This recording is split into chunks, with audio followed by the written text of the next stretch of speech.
مولاي صل وسلم دائما أبدا. Assalamualaikum warahmatullahi wabarakatuh. Sahabat akhyar, kembali lagi bersama channel kita. Kali ini kita akan membahas suatu kisah di mana kisah ini terjadi di zaman Kanjeng Nabi Muhammad sallallahu alaihi wasallam. Ada satu hadis Nabi sallallahu alaihi wasallam yang populer di kalangan umat muslim, terutama bagi mereka para penuntut ilmu. Dari Abu Hurairah radhiyallahu anhu, ia berkata bahwa Rasulullah sallallahu alaihi wasallam bersabda, "Sesungguhnya Allah tidak melihat pada bentuk rupa dan harta kalian, akan tetapi Allah hanyalah melihat pada hati dan amalan kalian." Sebelum melanjutkan kisah ini, alangkah baiknya kepada sahabat subscribe dulu, like and share ya. Terima kasih. Hadis ini sejalan dengan salah satu firman Allah dalam Al-Quran yang artinya, "Sesungguhnya orang paling mulia di sisi Allah adalah orang yang paling takwa di antara kamu." Al-Quran Surat Al-Hujurat ayat 13. Ada satu kisah di mana sahabat Nabi yang begitu menyentuh hati karena memilih berjihad bersama Rasulullah SAW daripada kenikmatan dunia. Allah pun menjadikannya syahid dan menjadi rebutan para bidadari. Sahabat itu namanya adalah Julaibib radhiyallahu anhu. Begitulah ia dipanggil. Namanya menunjukkan kalau ciri fisiknya yang kerdil dan pendek. Nama Julaibib merupakan nama yang tidak biasa dan tidak lengkap. Nama ini bukan ia sendiri yang menghendaki, bukan pula orang tuanya. Julaibib hadir ke dunia tanpa mengetahui siapa ayah dan bundanya. Demikian pula orang-orang semua pun tidak tahu atau tidak mau tahu tentang nasab Julaibib. Bagi masyarakat Yastrib atau Madinah, tidak bernasab dan tidak bersuku merupakan aib yang besar. Tampilan fisik dan keseharian Julaibib yang lusuh menjadi alasan orang lain tidak mau dekat-dekat dengannya. Wajahnya yang terkesan sangar, pendek, bunguk, hitam, dan fakir, dan kainnya usang, serta pakaiannya yang lusuh, dan kakinya pecah-pecah tidak beralas. Tidak ada rumah untuk berteduh. Tidur pun hanya berbantalkan tangan, berkasurkan pasir dan kerikil. Tidak ada perabotan di dalam rumahnya. Minum pun hanya dari kolam umum yang diambil dengan telapak tangan. Abu Barzah, pemimpin Bani Aslam, sampai-sampai berkata tentang Julaibib, "Jangan pernah biarkan Julaibib masuk di antara kalian. Demi Allah, jika dia berani begitu, aku akan melakukan hal yang mengerikan padanya." Demikianlah keadaan Julaibib kala itu. Namun Allah berkehendak menurunkan rahmatnya kepada Julaibib. Tidak satu makhluk pun bisa menghalangi. Julaibib menerima hidayah dan dia berada di barisan terdepan dalam sholat maupun dalam jihad. Meski hampir semua orang tetap memperlakukannya seolah ia tiada, namun tidak demikian dengan Kanjeng Nabi Muhammad SAW, sang rahmat bagi seluruh semesta alam.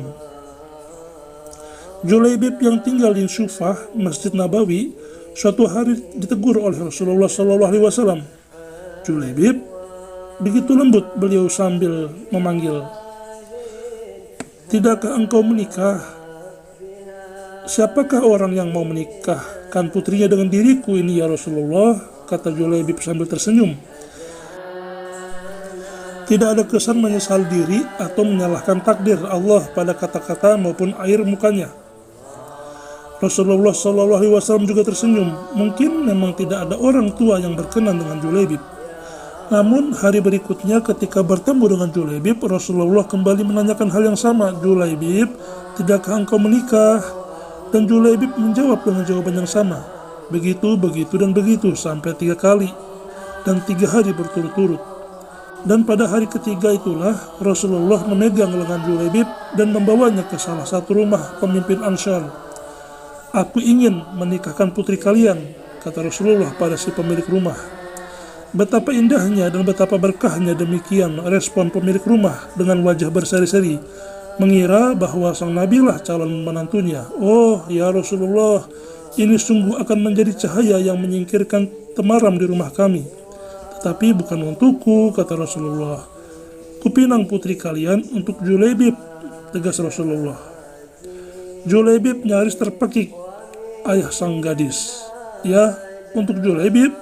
Ya Rasulullah, saya harus meminta pertimbangan istri saya tentang hal ini, kata ayah sang gadis. Dengan Julaibib, istrinya menjawab, bagaimana bisa Julaibib berwajah rusuh, tidak punya nasab, tidak punya kabilah, tidak berpangkat, dan tidak berharta. Demi Allah tidak akan pernah putri kita menikah dengan Julaibib. Perdebatan itu tidak berlangsung lama. Dari balik tirai sang putri berujar, siapa yang meminta? Sang ayah dan sang ibunya pun menjelaskan, apakah kalian hendak menolak permintaan Rasulullah? Demi Allah, kirim aku padanya. Dan demi Allah, karena Rasulullah yang meminta, maka tiada akan membawa kehancuran dan kerugian bagiku, kata sang gadis. Sang gadis solehah itu lalu membaca ayat yang artinya, dan tidaklah patut bagi lelaki beriman dan perempuan beriman apabila Allah dan Rasulnya telah menetapkan suatu ketetapan, akan ada bagi mereka pilihan lain tentang urusan mereka, dan barang siapa mendurhakai Allah dan Rasulnya, maka sungguhlah dia telah sesat yang nyata. Dan sang Nabi dengan bertunduk berdoa untuk sang gadis solehah itu, ya Allah, limpahkanlah kebaikan atasnya dalam kelimpahan yang penuh berkah, jangan kau jadikan hidupnya payah dan bermasalah. Demikian doa indah Rasulullah SAW. Maka benarlah doa Nabi SAW. Tak lama kemudian Allah karuniakan jalan keluar baginya. Kebersamaan di dunia ternyata tidak ditakdirkan terlalu lama. Meski di dunia sang istri solehah dan bertakwa, tapi bidadari telah terlampau lama merindukannya di surga. Julaibib lebih pantas menghuni surga daripada dunia yang tidak bersahabat padanya. Saat syahid di medan perang, Rasulullah begitu kehilangan. Pada akhir pertempuran, Nabi SAW bertanya, apakah kalian kehilangan seseorang? Tidak ya Rasulullah. Serempak sahabat menjawab, sepertinya Julaibib memang tidak berarti di kalangan mereka. Apakah kalian kehilangan seseorang? Tanya Rasulullah kembali. Nabi SAW bertanya lagi. Kali ini wajahnya merah bersemu. Tidak ya Rasulullah. Kali ini sebagian menjawab dengan was-was. Beberapa orang menengok ke kanan dan ke kiri. Rasulullah menghela nafasnya, tetapi aku kehilangan Julaibib, kata beliau. Para sahabat pun tersadar. Carilah Julaibib. Maka Julaibib yang mulia pun ditemukan. Ia terbunuh dengan luka-luka di sekujur tubuh dan wajahnya. Di sekitar jasadnya ada 7 jasad musuh telah ia bunuh. Rasulullah dengan tangannya sendiri mengkafani Julaibib. Beliau mensolatkannya dan berdoa, ya Allah, dia adalah bagian dari diriku dan aku adalah bagian dari dirinya, kata Rasulullah SAW. Demikian kisah Julaibib ini yang akhir hayatnya berakhir syahid ketika membantu Rasulullah SAW dan para sahabat. Pilihannya berjihad dan merindukan syahid, mendapat ganjaran indah dari Allah Subhanahu wa Ta'ala. Rupa memang tidak seelok para bangsawan, harta tak sebanyak yang dimiliki para raja, namun bidadari surga berebut menginginkan sosok sahabat Julaibib radhiyallahu anhu. Maka itu kita sebagai umat muslim bisa menyimpulkan bahwa ketakwaan merupakan harta paling berharga di sisi Allah Subhanahu wa Ta'ala.